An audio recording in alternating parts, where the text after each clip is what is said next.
me in again, Coach Smook. Put me in again, Coach Smook. Put me in again, Coach. Remember, when you see me in the streets, holler at me. Say, put me in the game, Coach Smook. Put me in again, Coach Smook. Put me in again, Coach Smook. Like, share, subscribe. You know we keep it live.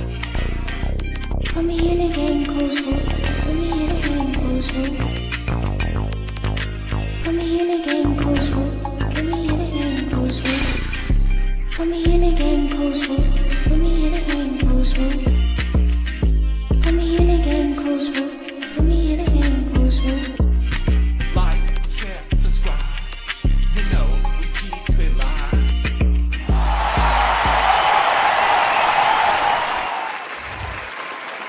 Let's go. Let's get it up. Let me know if y'all can hear me, man. Let me know if y'all can hear me good. Trying something new tonight, trying to get used to holding the microphone, because guess what, y'all?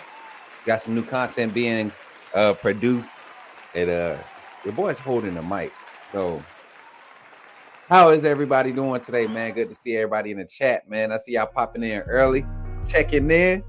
I see y'all in the chat, man. I see y'all. Roll Tide Jordan, Roll Tide Zach, Roll Tide Mary J, the faithful AAA family pulling up. What's up, Sully? What's good, man? Let me know if y'all can hear me, man. Let me know if y'all can hear me, man. Let me know. Is the mic good? Is the mic good? I did a test earlier. It sounded good on the audio. So let me know if it sounds good. Now we should be picking up nice and clear. Nice and clear. What's good? Davin's in the house. What's good, everybody? How y'all feeling, man? Can you hear me now? Oh, can you hear me now? Oh, what's good? What's good? Lady Tam is in the building. What's good? Checking in on the Twitter side. Everything look good, y'all. As y'all see, we changed our location again, man. We had to come back where the quality internet location connection is. Everything's working smooth, man. I mean, smooth.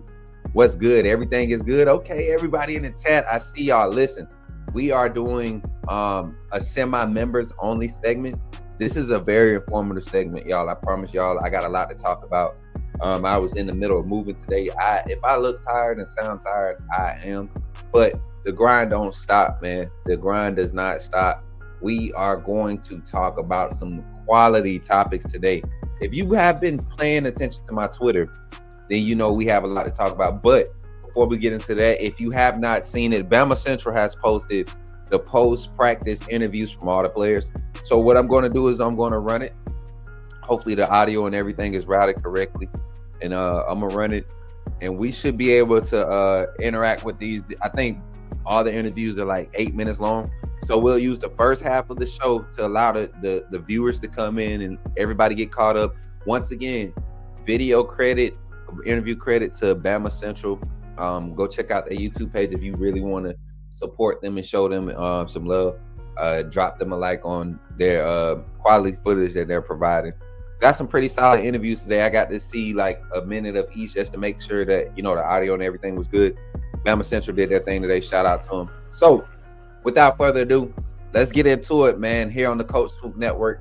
Can't wait to talk about what happened at practice today. Get y'all thoughts on my thoughts on the reports and everything that I'm hearing. Let's get into it today, baby. You talking about Jalen Milroe and the Pips? The perfect weak side linebacker, right? Put him next to the mic. I'm not going to take up a lot of time, but I want to say that I'm excited about what. Okay, forgive me, my brother. What's on your mind? Oh, I'm good. I'm just still sorry for all the other content creators now that we have this mega star back in our presence. All right, chat. So first up, we got Alabama offensive lineman, interior offensive lineman, Geno Vandermark. And he revealed something during this interview that I had been talking about with this offensive line rotation. Something that I find interesting when we talk about some of the guys working at the tackle position, right? Is a name that he mentions. And when y'all hear this, y'all are going to be like, okay, Coach Smook is in. Okay, we're in there. We're in there. The team, the Coach Smook Network is locked in. So let's hear what Geno has to say. I'm definitely more comfortable here transferring, especially I didn't get a spring ball. I didn't get a winter conditioning with these guys fourth quarter, so I didn't get to do any of that with them. Just time, building relationships. That's what I'd say the main thing is. That's different. Who's been kind of standing out to you on the offensive line from a newcomer's perspective? Guys, freshmen, transfers. Yeah. No, really helps. Sure. I think Dude's done a great job coming in, learning. He's been in the film room all the time. He's a good player. Freshman-wise, they're all freshmen. They got a long way to go. But I really like the mindset of those guys. They're really hungry to learn. And I appreciate the work. Big homie, what's good, my guy? How difficult is the cross training? You're doing a little bit of center and guard at the same time. I definitely look into it. I don't find it too hard just because I've done it since I was a freshman. That was one of the first things Cap had me do when I first got to Michigan State. So, I mean, I've been doing it for a while. I've been snapping most days since then. So, you wouldn't settle for bait man when there's got commercials, y'all. Got commercials. All right, so that kind of small talk right now, but he gets into some of the development of this the offensive line group. He mentioned some names, and I think it's very interesting to create some conversation around it because I've been highlighting the depth of this offensive line, and I'm glad that we're able to do these cuts now, man. I've been highlighting the depth of this offensive line for the past few weeks since we got in the camp talk. So listen to what he has to say here. Oh, turn it up. It was Cap, and how much what's your relationship? Yeah, when I hit the portal and Cap reached out, so for everybody that doesn't know that Coach Cap was previously coaching at Michigan State during Gino Vandermark's tenure at Michigan State. So when Vandermark hit the portal, Coach Cap is a big reason why. I was fired up, obviously, to play for my guy again. I love Coach Cap, and also come to a place like this. Tremendous honor to be lucky enough to have that privilege to wear this script day and represent what this place is about. So yeah, those are the two main things for me coming here. What makes Cap such a good coach to play for? Again? I think the way he coaches, he's easy to understand what he's trying to tell you. He'll make it pretty clear sometimes, but also I think it's just who he is as a guy. He's a great guy. I just call him sometimes, not talk about football, just kind of BS and some, And he's a good dude. He's a big juice guy too. Yeah, he's got some energy. Obviously, Booker was kind of the big juice guy last year. So how do you fill that void now?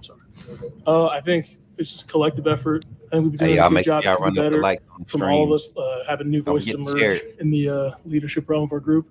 But I mean, J-Rob always just hits the smelling salts and gives a pretty good screen. Yeah, last season, remember he came after the spring portal. You played good, last year. Book leaves, but it seems like you guys have a pretty solid group this year as far as knowing what each other likes to do and what each other can do. No doubt. I think we have a lot of potential as a group. It's just up to us to put the work in now and really grind and refine, compete with not each other, but the defense, and just be the best we can be every day and just have a growth mindset. What have you seen out of camp? He's a big dude, powerful guy, good hands.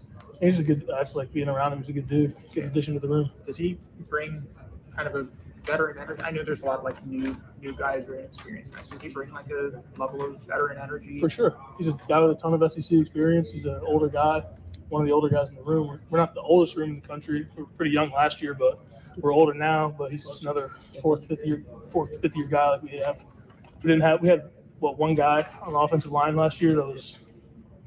I don't think we had a fifth year actually. So now we have a few fourth years, a couple. It's me and J-Rob, Graham Roten at the fifth year. So, I mean, it's good, boys getting old on that old line, boy. Got grown men out there. Yeah. Will Sanders made some really good improvements, I'd say. I think Mal Waldrop's doing some good stuff in the pass pro world for sure. Mal Waldrop. Listen to what he says about Mal Waldrop, chat. He's probably going to be an interior guy if he's playing left tackle right now. I probably couldn't do that. Chat. I swear, can somebody please, somebody who cares and hears me and listens to me when we're talking about this squad, did I not just talk about some potential names that could flex out the tackle? We talked about, natural guys, Jackson Lloyd being a prototypical tackle. We talk about Michael Carroll's ability to flex guard or tackle. But I just spoke on Mal Waldrop being a developmental piece that could add some quality depth because of his athleticism. And he goes to the left tackle position, a position where you see they've kind of taken the mold of Caden Proctor and allowed Caden Proctor to develop and process through their left tackle development phases. I think a guy like I think I've said this before. I think Mal Wardrop is one of the more underrated offensive linemen in this class. I really do. 6'5", really tapping into that 300-pound range, long arms, wingspan. Not as light-footed as you want your tackles to be, but he can get out there. He really can get reach, and he's aggressive in the run game. Pass pro is probably going to be a growth curve for him. But I think when you talk about a team that really wants to get into the vertical pass game, your pass pro isn't that complex. You're usually reinforcing it with a tight end or running back chip, some type of delay or some type of quick release to allow your offensive line to get into the groove.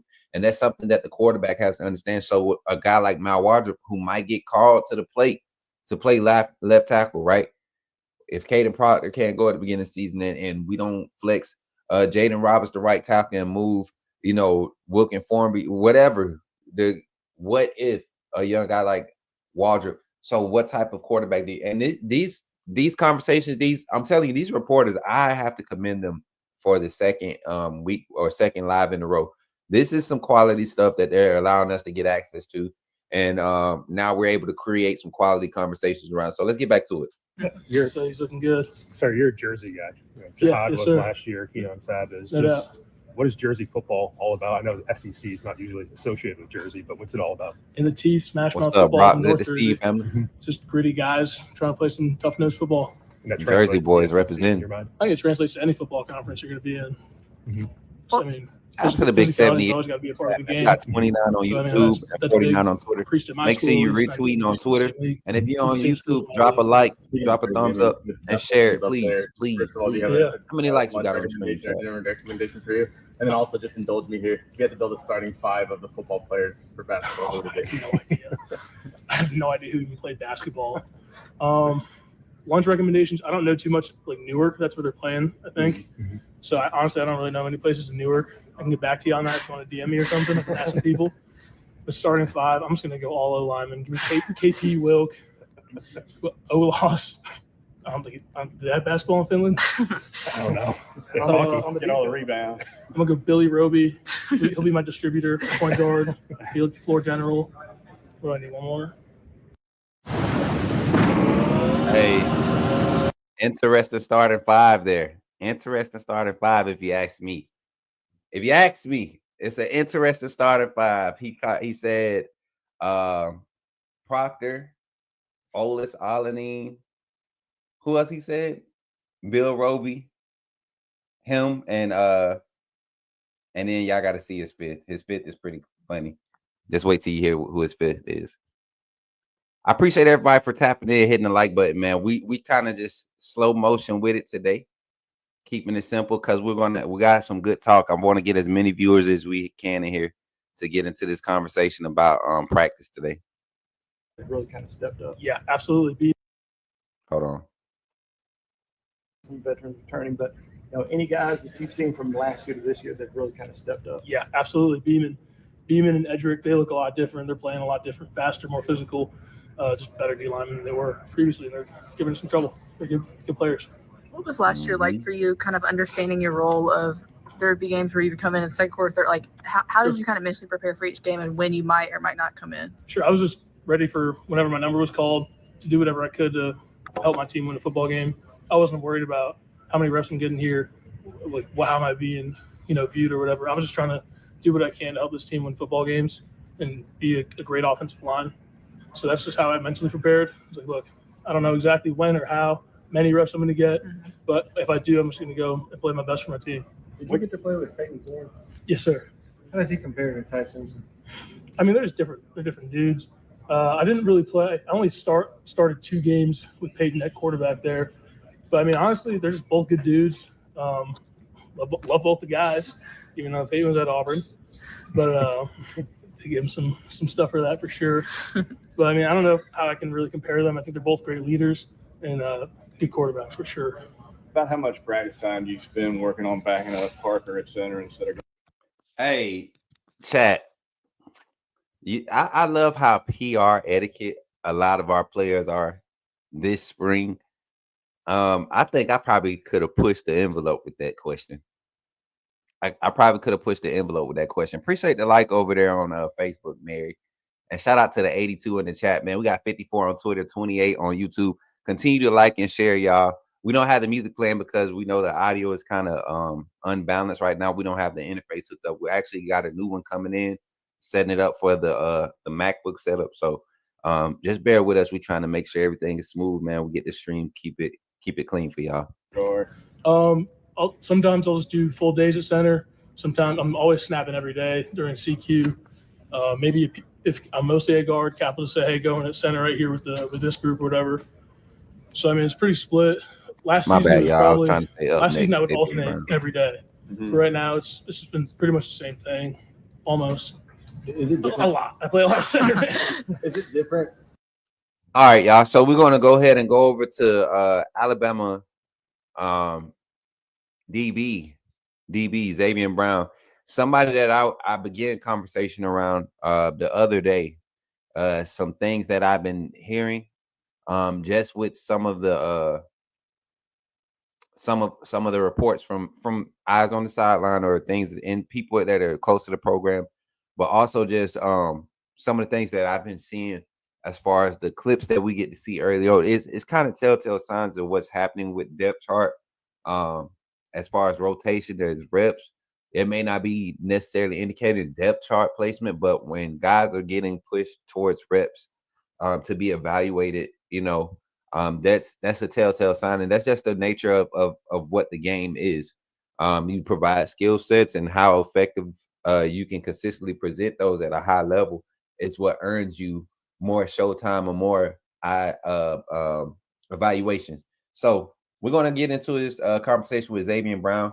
But just kind of listen to him, y'all, and see what he has to say about everything that's happening in Alabama right now. Can you just explain what makes that connection so strong and how Mater Day being at a program like that prepares you guys for this level? Yeah, I mean, Mater Day it's a really elite school, top notch, and it really prepares us good. They got a lot of good resources for us, and we take advantage of it.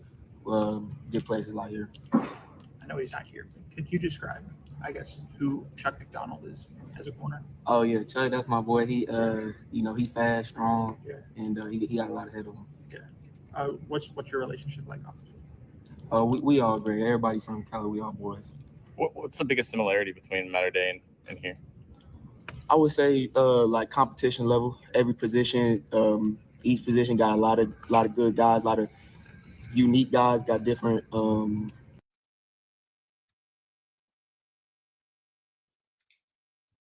Why is that the first thing? And you know what? This isn't a bad thing. I want y'all to understand this. This isn't a bad thing.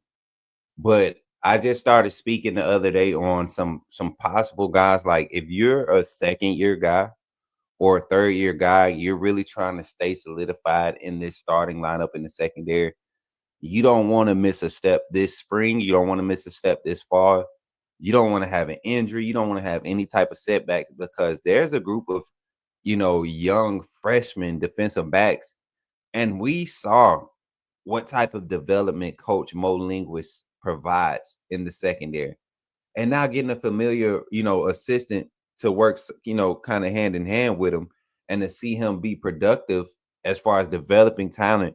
You go and retain a guy like Damani Jackson, get him to buy in completely. You go and get a guy at the portal like Cam Calhoun. You retain a Deshaun Jones, veteran guys who could really go and start anywhere on any roster. They come back with all this young talent like Xavier Brown behind them. You lose Jalen Mbakwe to the offensive side of the ball, but you really gain space for a guy like Zay Mincy to really float between boundary and safety like he should be able to as a hybrid defensive back.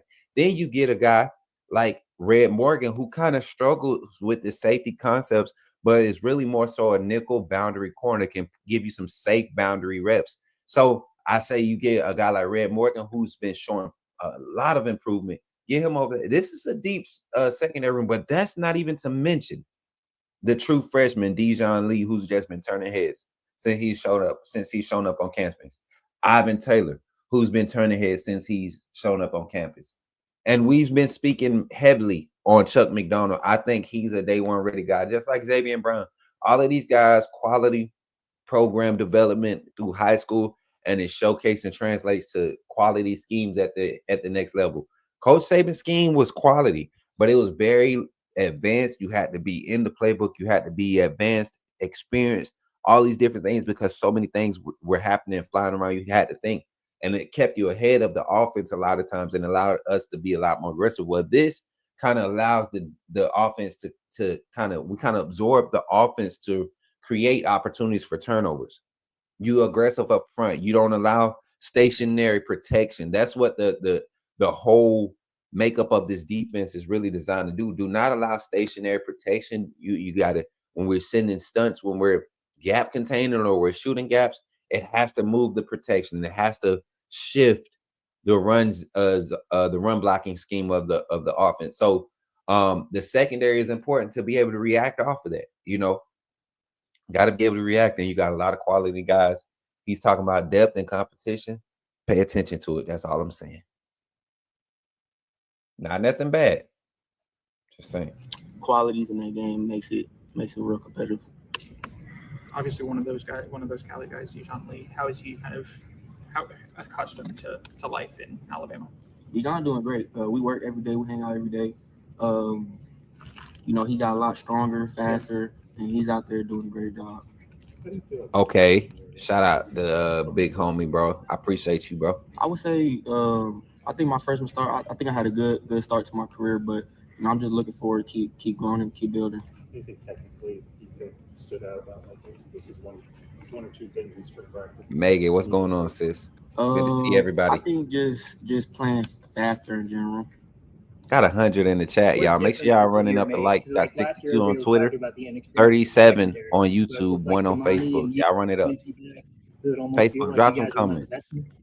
Yeah, it's a new team, and completely. Everybody moving around different, talking different, and we got a lot ahead of us. New team, obviously, new position for Jalen Mbakwe. If you could what's he been like going against instead of him being new position? Bot doing a great job, man. He's out there grinding every day. I see him work. I see him do extra work, and he really been opening a lot of people's eyes. What does it take as a corner to stop Jalen Mbakwe, the receiver? So I mean, all our guys they all unique. So making a good corner is just being able to be versatile who you going against. What have you seen from this defense during practice?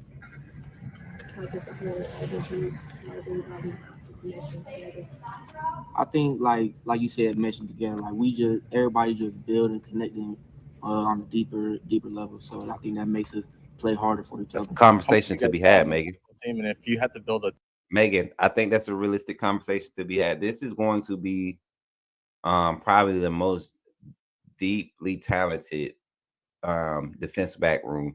But in this defense, in this scheme, man, there's room for 9-10 guys like to get quality reps. When you have guys with strong draft cases right now, like Damani Jackson and Deshaun Jones and Cam Calhoun, guys who have strong draft cases. Someone like Deshaun Jones may not be a first snap on the field player, right? But he may go 3 or 4 drives throughout the game where, because we're in a dime set, he's the boundary corner or he's the dime corner or nickel corner, right?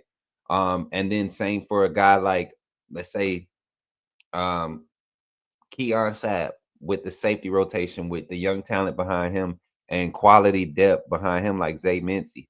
Like a guy like Keon Sapp is really coming back just to solidify his draft stock. So you don't have to pay 60 snaps, Keon Sapp. You could play 41 snaps, and then you got Ivan Taylor with 10 snaps and maybe a Zay Mincy, Red Morgan, Drake Kirkpatrick. Somebody in there is getting 2 or 3 snaps, just kind of spelling guys to keep fresh bodies. Kind of like what Jordan was saying in the comment earlier. You're keeping fresh bodies out there. So you give an opportunity for your team, not only to be, create, keeps fresh bodies, but this is quality depth that you're building throughout the season. So everybody's playing on the same level, and there's no different levels of expectation. There is no first string, second string, third string mindset. I'm ready for the moment. Bray Hubbard is a true testament to that. Xavier Brown last year is a true testament. Jalen Mbakwe, true testament to that. Guys who weren't necessarily starters, but that when their moments and opportunities presented themselves, they took advantage. Xavier Brown, people forget. Deshaun Jones was supposed to be starting.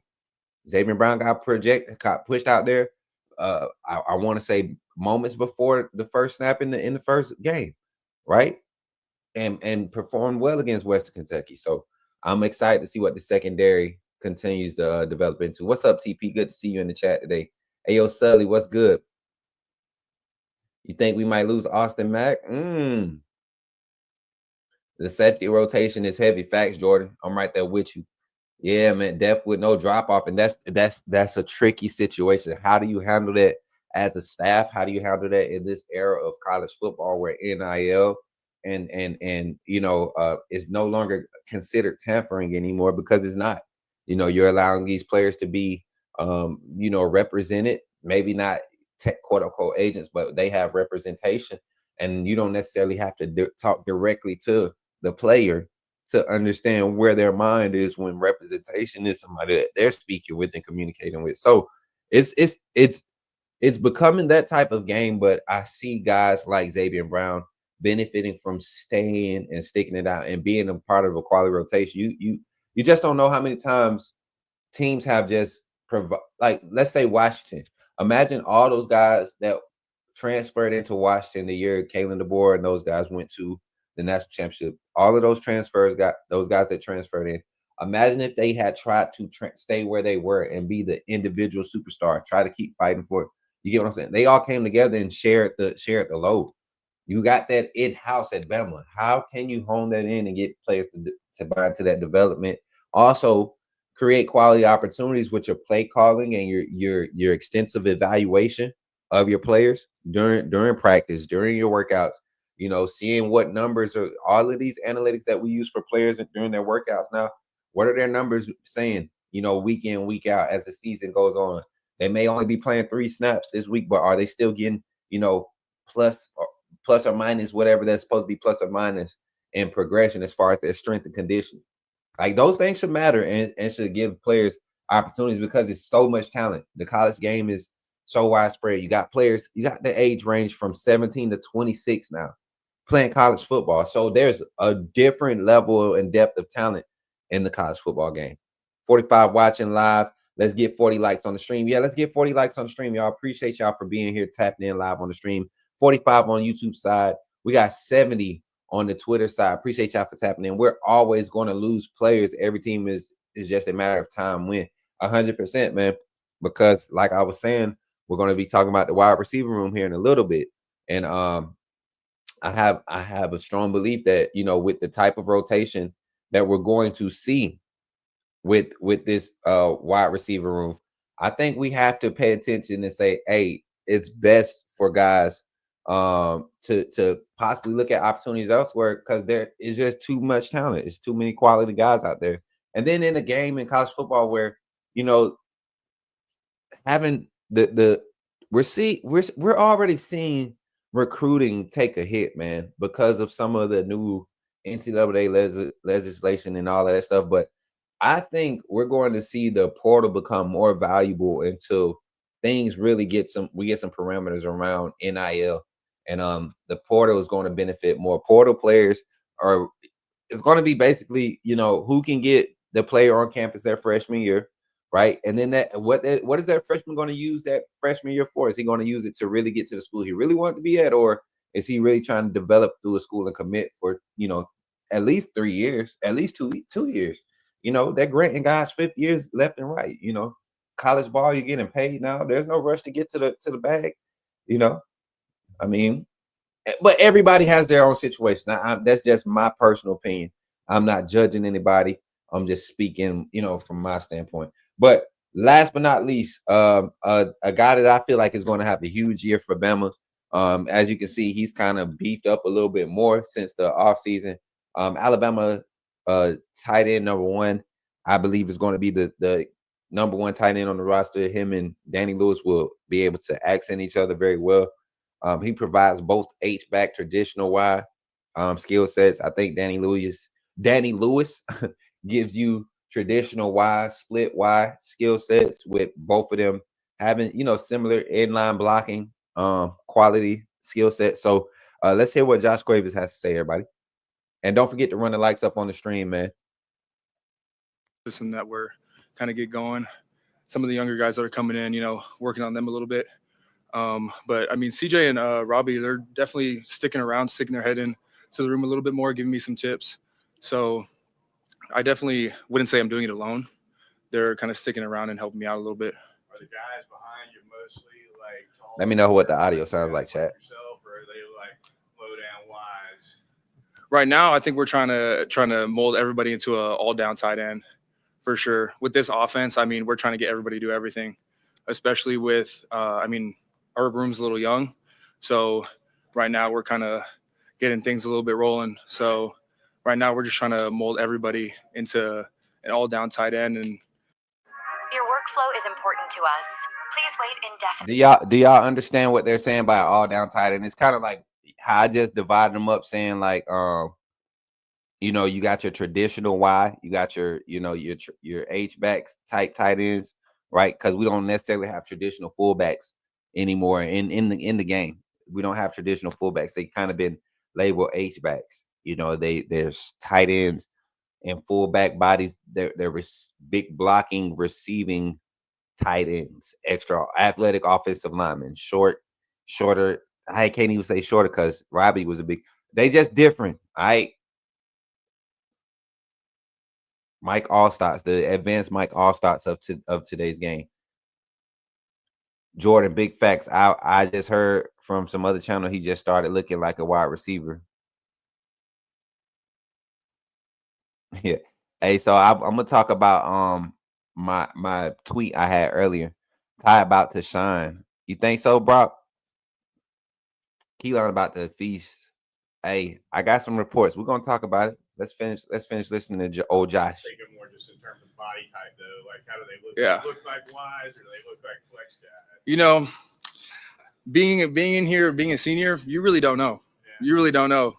Like, I mean, you could be strong. You can be strong as heck, but you could look scrawny and you could look whatever. But football's all about leverage, man. Do you see yourself occupying more of Robbie did or more of what CJ did moving forward? I want to do a little bit of both, for sure. And I think this coaching staff trusts me enough to put me in a position to where I'm going to succeed either on the ball or spread out wide. But I'm working on both. Spring ball's a little bit about development, getting going, and then we'll be ready for fall camp in the season. How do you look back on your first year in the program, and what do you want to kind of do individually moving forward? Yeah, being this second year going in, first year we all kind of had to adjust going in. I mean, some of the guys with Saban, he left. Parker and I, we were coming in, we were kind of getting used to the program, figuring out the standard. But I mean, just kind of that adjustment. But we were just kind of getting going this year. So wherever we need to see ourselves fix a little bit, and we'll put our mind to that. What's it like having Grubb back around? Oh, I love it. He's a great guy. I mean, I missed him a little bit. I was great conversation. Love the family. I mean, coming back, saw him back, embraced him a little bit, give him a big hug. How's it going, coach? How's it going? I mean, it's great.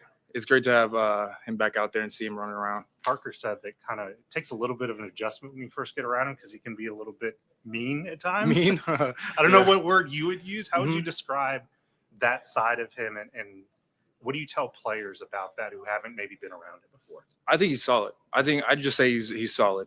Like he knows what the standard is, and whenever the standard needs to be implemented, and he sees that you have the potential and you're not working up to that potential, then he'll get in your face. But it's for a purpose. Like he's gonna get in your face for a reason. And 100%, as he should, chat. As he should, chat. Am I tripping, or is we talking the same language? So let's get into the conversation. Let me get the right screen set up over here. All right, so Alabama post-practice report, reactions, all of that stuff. You kind of heard some of the thoughts from the players. Great job by the reporters today. We got some good insight. I'm gonna give them their props today. I give them a solid 8.5 today across the board. Some of the regulars.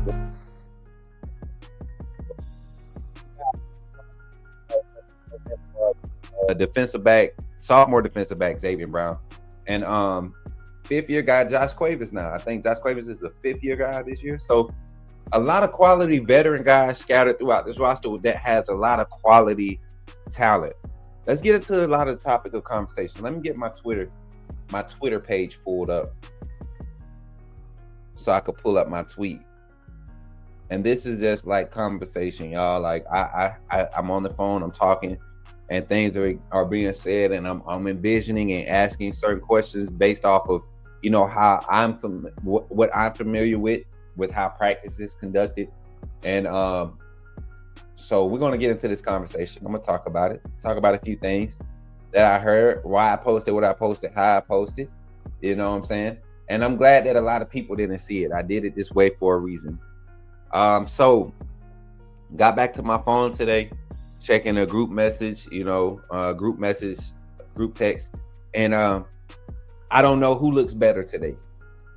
And this was something that was said about the Alabama running backs room. A lot of people want to assume that they were talking about the quarterbacks, but they were talking about the running backs. Everybody looks fresh. Nobody looks gimped. Nobody looks hurt. Everybody looks confident. AK Deer and Kevin Riley are really showing improvement after the first week, just kind of getting into the swing of things. AK Deer, we kind of expect him to go through his learning curve. You know, there's not a lot of pressure on him to be the guy this year. Being available is always pressure. Being ready, being available, but to be the guy, he doesn't have that pressure, which is a quality thing for a quality talented young man like AK Deer. So you look at the running back room, and you look at the amount of quality talent and depth there. I'm hearing about Jam Miller just continuing to improve his game, you know, and one of his primary things that he highlights that he wants to focus on is his pass pro. If you ask me, probably was some of the better pass pro out of the running backs that were made available last year. Jam Miller was the most consistent. And when Richard Young became healthy, we saw how valuable he was. Speaking of Richard Young, there's phases of practice where you get in one-on-ones, and sometimes you have the running backs, they split out and they go against DBs, they go against linebacker, safeties, whatever. Richard Young is looking real sleight of foot right now during practice. I mean, just looking like a all-pro, first team, all SEC, all-American running back right now. Giving us feels of somebody say young Eddie Lacy days, when Eddie Lacy, before he put on the extra 100 pounds, you know, this is the type of feel we're getting from Richard Young right now in practice, the type of intensity that he's running through the drills with. Not as big as Eddie, has that frame, has that same look and demeanor and running style, and is giving us that same Eddie Lacy type feel. So that's quality stuff that we're hearing about the running back room. Now, somebody was talking, and there was a message, a voice message in the group text said Austin Mack, Keelan Russell, Ty Simpson, in that order. And a lot of people reacted to the message with, you know, laughing faces. So I said, is that good or bad? I said, is that backwards? And is this good or bad? That's what I said this is like my first day actually chatting in this group text. And the response right here is what I got. That's a good problem for the big guys and a bad problem for anyone not 12. So basically, in my mind, I interpret that as the quarterback competition is still wide open. And this reply tells me that that's a good problem for the coaches. It's great that you have 3 quarterbacks in your quarterback room in this quarterback competition that you feel like you can just kind of throw them out there and roll with what happens, and we're in good position. That's a quality situation to have. That's a good problem to have. The bad problem is you have a true freshman in Keelan Russell who has come in with so much hype. And not only is it hype, but it's being validated daily as he continues to improve. And then you have a quarterback in Austin Mack who has a history with this staff and this system, enrolled early out of high school, graduated early, enrolled, reclassified, came into the system early, and has now been in 2 variations of the system. One, I think the style that, the style of play call they had for Jalen Miro last year is more beneficial to Austin Mack's skill set. And I think when you look at the quality of talent in the room, man, Austin Mack has just as much of a chance at this. But then you got Ty Simpson, the experienced guy who's been in 3 different systems now, right? Well, had 3 different coordinators. He's going through some of the same adversity that Jalen Miro had to go through. Yes, Ryan Grubb is familiar with Kalen DeBoer's system, but this is a new offensive play caller, a new set of eyes evaluating you as a quarterback. So he is at just as much a disadvantage and an unknowing, right? A level of unknowing when it comes to Ryan Grubb as the same as Keelan Russell. The only quarterback that really has some type of rapport with Ryan Grubb is Austin Mack. And even in that, he's limited because during his time there, he was not getting any quality reps to be able to be evaluated or developed. Yes, he played a part in his recruiting. Yes, he was the offensive coordinator at Washington while Austin Mack was being recruited. Yes, but there was no real opportunity to see that development. You work in the quarterback room, you had the same type of setup here. He's had more of a rapport with Nick Sheridan than anything. So if you want to give Austin Mack a nod, it's the fact that Nick Sheridan is working very closely with the quarterbacks now, and they have that rapport. But play calling wise, we know what Ryan Grubb wants to see, and that skill set is that of Keelan Russell, hands down. Skills top to bottom, mechanics top to bottom, the look, the height, the weights now, 194 pounds. We're talking about a true freshman quarterback. And he doesn't just impress in workouts. You'll be remiss to not say that Texas high school football is different. You would be very remiss to say that and actually believe it. Appreciate y'all, man. Keep running the likes up. Like my guy Jordan said, we got 47 in the chat. If you're enjoying the conversation, drop some comments. Give me your thoughts. We're talking about the conversation around the quarterback battle at practice today. And just to kind of highlight some of the things that left this conversation open, some things that's being reported out of practice today. The ones were very competitive. You kind of saw a comment about Dijon Lee breaking up the pass against Ryan Williams. The fact that you have Dijon Lee lining up across from Ryan Williams lets me know that the next thing that was reported to me, right, was in this group text. I'm going to skip down a few bulletins. Look at this order in numbers, right? This order in numbers. And this was, in further conversation exposed, it's kind of like the order in which these guys went as far as, doing the one-on-one drills. So if I'm assuming, just by my knowledge of how practice looks at the collegiate level, when you do one-on-ones from sets, right? We set up in a formation and everybody goes to their position and you line up DB versus wide receiver one by one. The quarterback may go through all 4 receivers or 5 receiving options, or they might rotate all, 3 quarterbacks. You got 5 receivers. Every quarterback just go rep. You throw whatever route is next, right? You might have that situation, but I don't think Alabama does it that way. I think you line up, and in these reps, you have legit, the quarterback goes through his play, boom, boom, all the reps. He goes through his play, right? And then the next quarterback goes and the next set of receivers. So if I'm looking at the numbers, go look at your roster. This is what was text in our group text, 1-17-82. That's the first 4. If I'm looking at that, I'm looking at an X receiver, maybe a slot.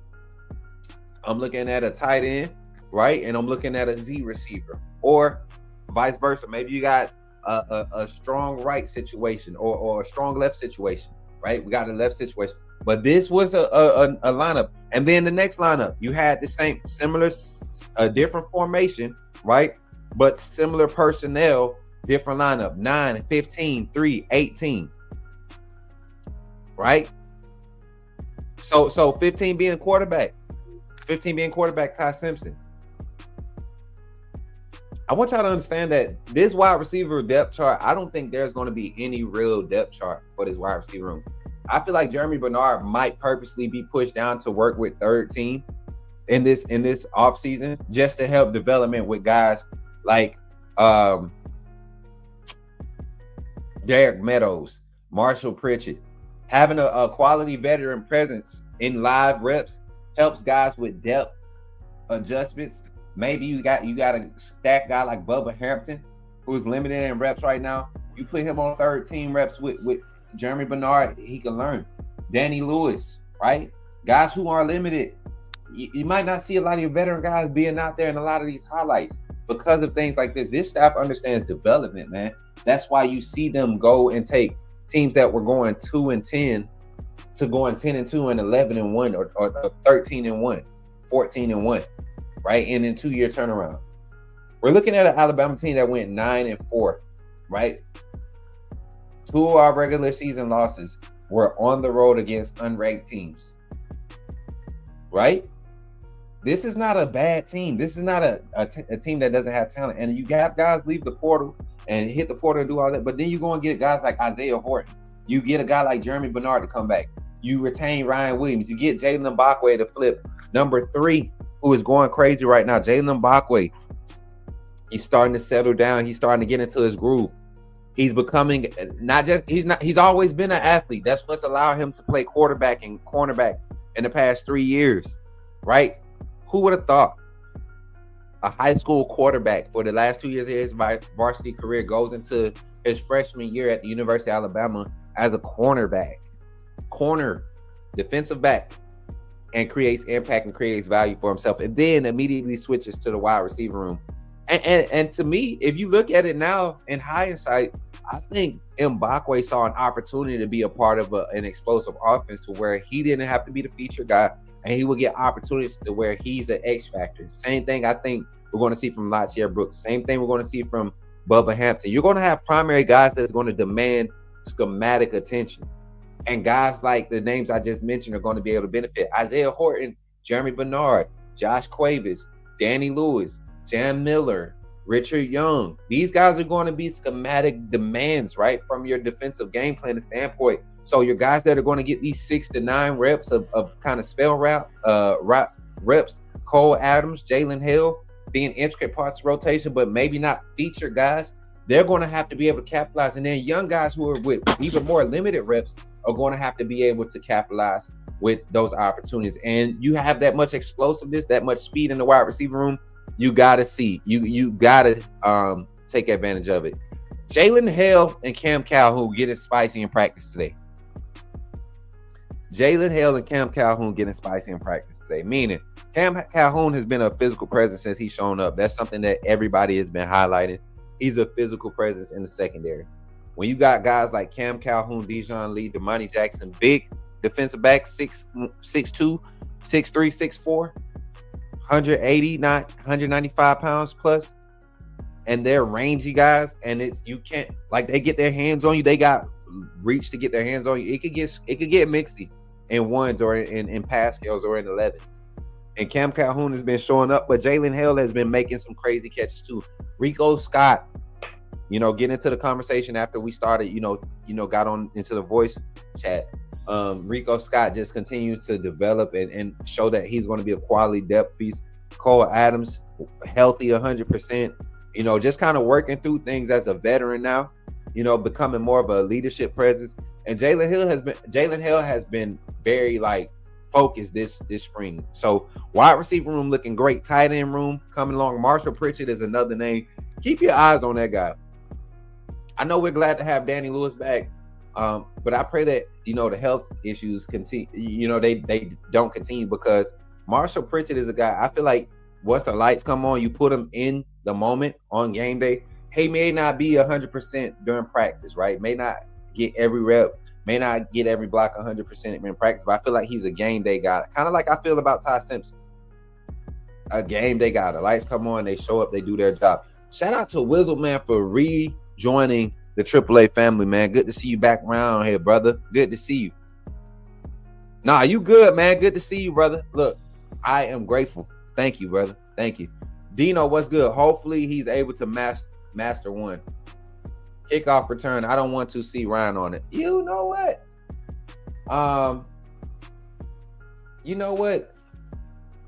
I think Bach is your specialist in this group, but there's a lot of specialists on the team. I think you can't take Cole Adams off of punt return. I think Cole Adams is punt return.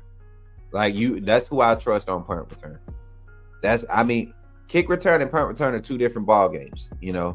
I feel like punt return remains with Cole Adams. If we're just talking about depth and experience of it, of course you're going to see other guys work there. Jalen Mbakwe is a guy that you want there.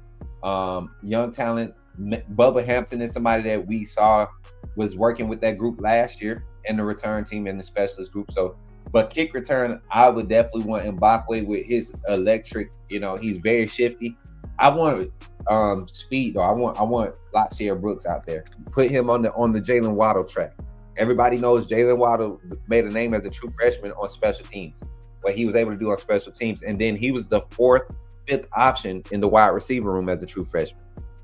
So you get that type of depth in the wide receiver room as far as athletes available. We're gonna see some exciting stuff this year with Alabama. What we got here? Hey, Wilson, man, we're just glad. Yep, facts. He been keeping up. People forget Cole was great at returning until he got hurt. My exact thoughts, Davin. So, 16-21 making plays in teams. 16 showing better instincts. 16 being Red Morgan on the defensive side, and 21 being the one and only Drake Kirkpatrick. That did my heart good to you guys heard us just kind of talking about some of the guys that are just turning heads, the young guys, some of the guys that's established, but to hear like guys like Red Morgan competing in ones against Jeremy Bernard, Isaiah Horton, really getting good reps, Drake Kirkpatrick showing his flexibility in multiple positions in that secondary. Same thing with Zay Mincy, but these two showed up today, had a couple highlight plays, I'm assuming. Red Morgan still physical, really looking a lot more natural in that boundary corner position. And I'm excited about it. What's up, Matt Farms? Good to see you, man. Zay Mincy, the boy looking good, man. Zay Mincy looking good, number 12 on the defensive side. And then, of course, Ivan Taylor, man.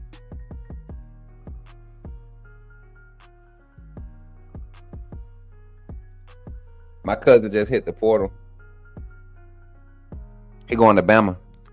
CJ Hines coming to Bama.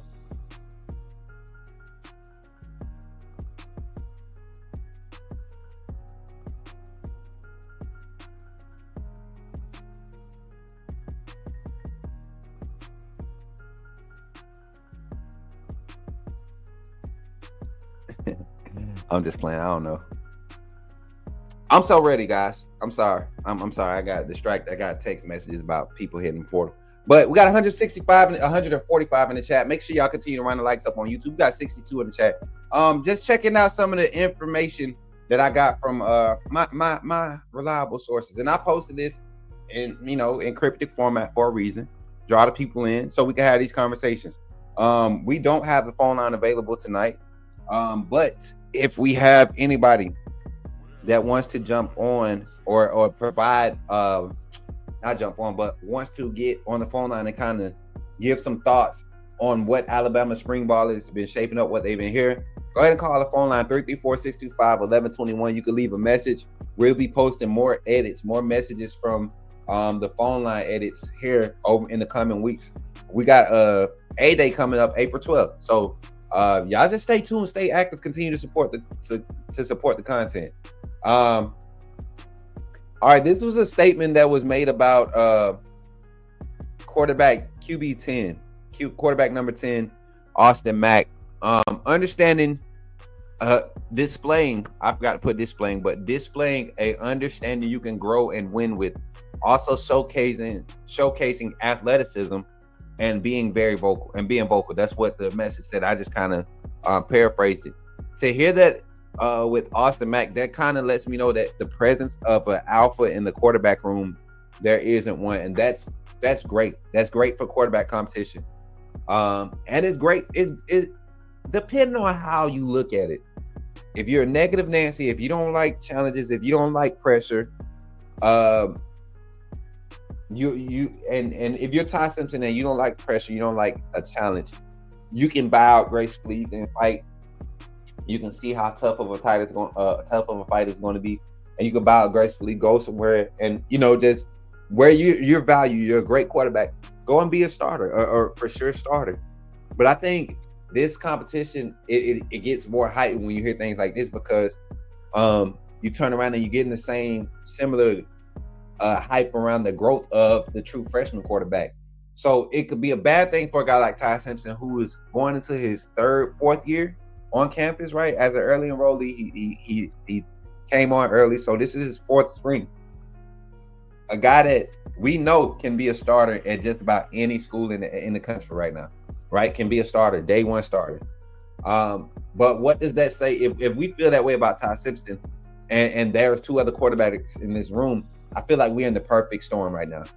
We're in the perfect storm right now, and it has to play out. We have to play out. I can't wait for Thursday. I saw some notes about 17-yard pass completed here and toe tap sideline catch during ones because of perfect ball placement from this quarterback. So a lot of arm talent being shown, a lot of inconsistencies being shown from different ones.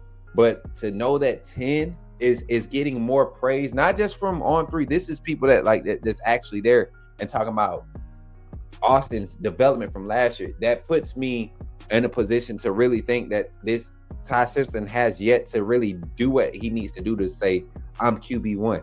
And that's not a good position to be in when I'm behind Ty Simpson for the greater good, right? At the end of the day, for the greater good, we're talking about, let's put the best product out there. And moral wise, he's developed, he's waited his turn, he's gone through his growth. We've seen him at his lowest, we've seen him at his best.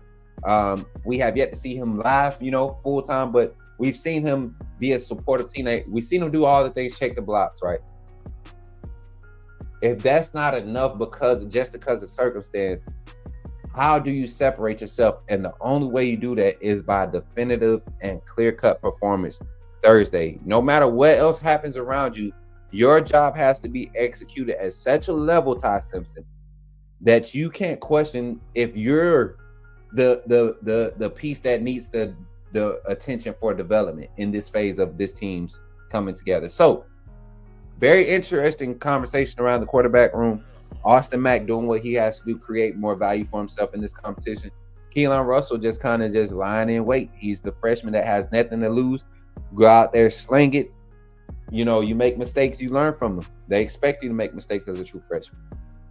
So, and then kind of like a highlight, man. AK Deer had a big run. I don't know which group, what phase of practice it was, but the off tackle run game, is going to be something that I think his running style fits perfectly with this team and the way we're going to kind of design it. Kind of mirrors the style of Jam Miller, can get lateral and really stick his foot in the ground and get vertical. Change that change of speed. Directional change of speed is really at a top end. One of the fastest in the class, if you ask me, with AK Deer. So hearing that he's been able to make plays and settling in, it's good to hear that going into now we're getting into practices number 7, 8. It's that time, and then now you're going to have more days between practice. So the film room and individual development, fieldwork development off scene, outside of practice is going to be very important, because nothing's stopping players from getting together on those practice fields and going through playbooks, looking at film, pulling out the pads, going through work, communicating, mirroring things. Nothing's stopping them from doing that, and that's what you're hearing from reports from this team. So it's good to hear these things from practice today. If you enjoyed the conversation today surrounding practice reports and had more questions for us, go ahead and jump in the chat, talk about it. I'm gonna do my final digest here as we get ready to close down the stream. Shout out to the 156 total viewers in the chat, 94 on Twitter, 63 on YouTube. If you're on YouTube, please run the likes up, man. We've been working hard. Yesterday was a different day, man. I'm not gonna lie. It seems like when you get somewhere, when you're pushing in life, any and everything will come and try to distract you, man, and get you knocked off. But you got to really see the real meaning and the real reason for a lot of things that happen in life. And it's only to prepare you for your next phase in life, man. And I mean, I'm grateful for every test and trial I go through in my life at this point. I don't even panic anymore. I may have moments where I break down, but I don't panic, and that's because I've truly relied on my faith in God, and because of that, He continues to put us in position to be in position to get access to this information that you all love and support so heavily. So I appreciate you all for continuing to push me. My desire is to continue to provide this quality, informative content and protect the brand that I love so much, right? Protect the brand that I love so much, you know, more so than the Coach Smook Network brand, but the brand that has brought me so many memorable moments in my life, you know, and I have an opportunity to work alongside this brand and provide promotional, informative insight and entertainment. I am not trying to fumble the bag. So, and we're growing. We're past, you know, I'm not saying past Alabama, but we are networking with multiple universities this year. Coach Smook going to be in Tennessee. We're going to be in Mobile. We're going to be in Virginia. It's a lot of programs, JUCO programs, that bigger than ball is going to be something monumental. And you know, we've been kind of exploring options as far as expanding, but we're locked in with the team we have, and we're going to continue to drive and push the way God has given us. Shout out to Ayo Sully for being a member on the channel for 4 months here. And then my guy, Matt Farms, for being a member for 10 months. That's crazy, man. May it'll be a year, man. May it be a year. So since we came back active on that channel and we're able to start receiving members, getting members. So I appreciate that. Matt Farm says, who run like a deer? I think it's amazing. I think that's amazing, especially with the younger, less experienced guys learning to be focal. I think that's going to be key, man. The more confidence you have in play calls and systems, the better for the development of your team. We're at 46 likes on the stream, and we have 55 total viewers in the chat. Can we get 4 more likes on the stream before we end this live stream? Any questions? We got Opens Talk segment right here on the Coach Smook Network. We don't have the phone line tonight. We'll have the phone line. Maybe we'll have it up later tonight. I might go live late tonight. I'm back on my grind. I got some gaming content I want to do. It is Tuesday, so I do want to do some gaming content. I got to go get some more of the rest of my stuff. But y'all let me know what's in the comments. What's good? Been over a year on my other channel. Oh, facts. Which your actual handle, your YouTube handle. Has anything stood out from the special teams yet? Not necessarily. I know Connor Talty has been looking a lot more powerful based off of a lot of reports, but I haven't personally seen anything, or there hasn't been anything eye-popping or, you know, special to kind of, you know, the transfer, well, the signee, Alex, he's injured right now. He's kind of coming back from an injury. So you're kind of trying guys out, and you don't replace James Burnham, right? You don't replace James Burnham. Just like we saw, we couldn't replace Will Riker, you know, last year. And all jokes aside, I forget Graham Nichols.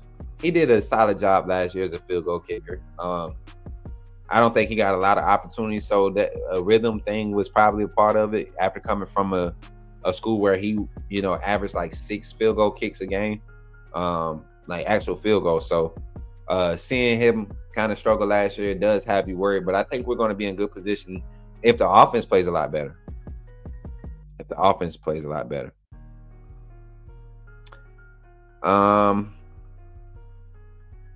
Any reactions to that fourth quarter yesterday? Listen, man.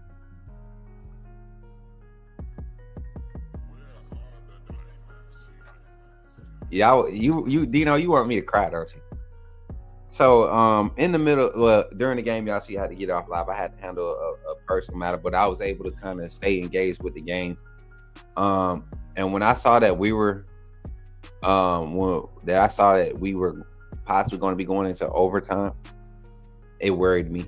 But to see Ashley Barker put it all on the line like she did yesterday, man, my heart goes out to that young lady.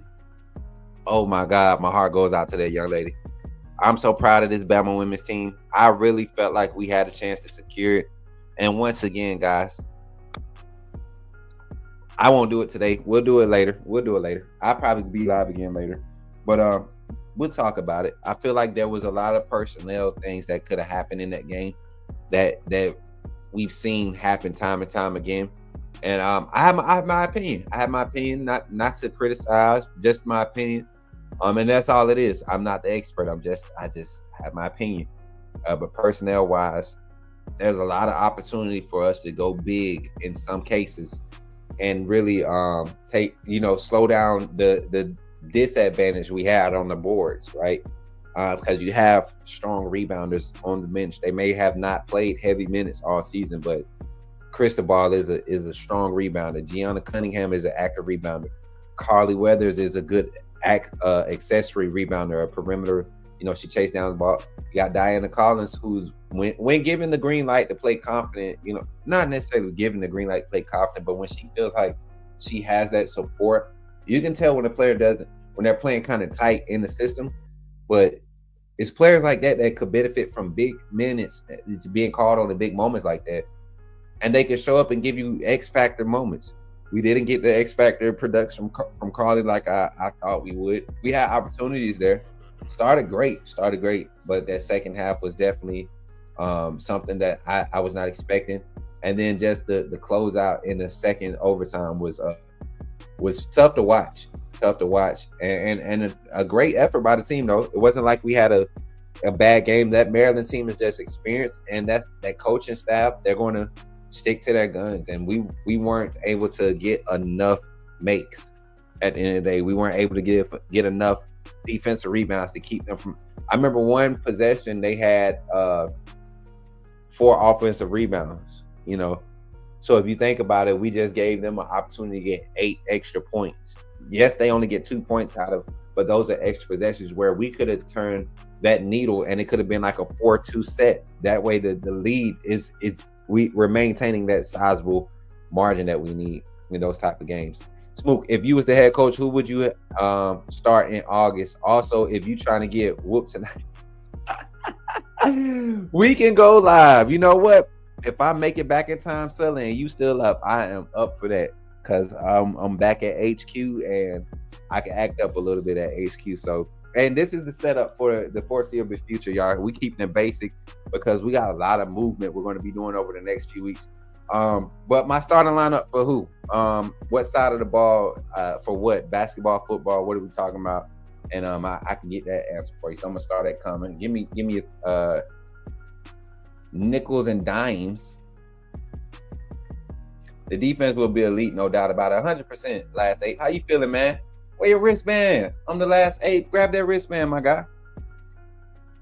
Overtime was going to be tough with the foul outs. Yeah, 100%. And I think you avoid that, Dino, if you get players like Gianna Cunningham, who's going to be an active presence on the boards, who's going to be active in the lanes on defense. Gianna Cunningham has a physical presence about her because she's not scared of contact, and honestly, man, if I'm being honest, very underutilized this season.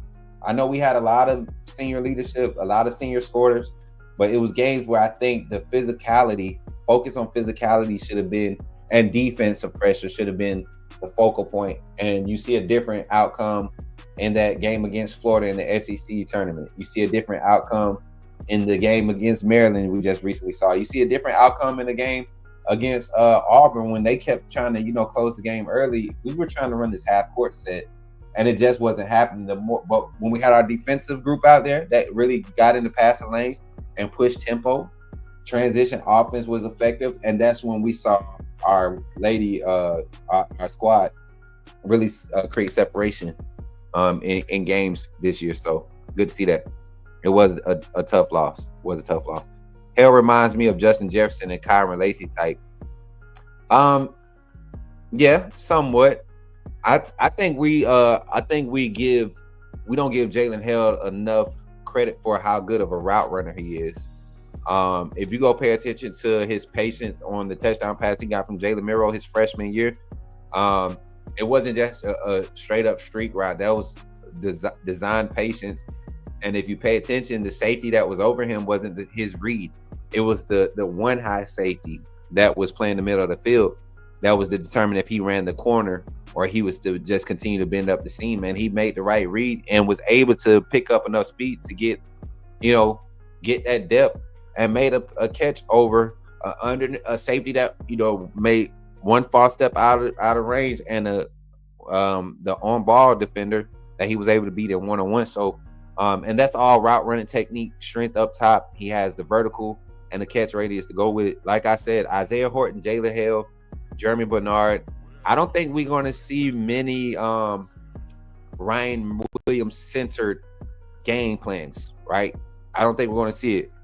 I think we're going to see a lot of Ryan Williams highlights this year because of how many other wide receivers are going to be getting, just as much food. So he might only have 35 receptions this year, but it might be 35 receptions averaging 28 yards a catch, 38 receptions with 9 touchdowns, 10 touchdowns. That's the type of year we might see from Ryan Williams. And then you might have Isaiah Horton, who might have, 70 receptions with 800 receiving yards and 4 touchdowns, but he's averaging like 11 yards per catch, more of your possession receiver and beating you in the red zone. Then you might have a possession guy that's playing slot possession guys like Jeremy Bernard, Latshair Brooks, Bubba Hampton, Cole Adams, guys who are going to play those spots.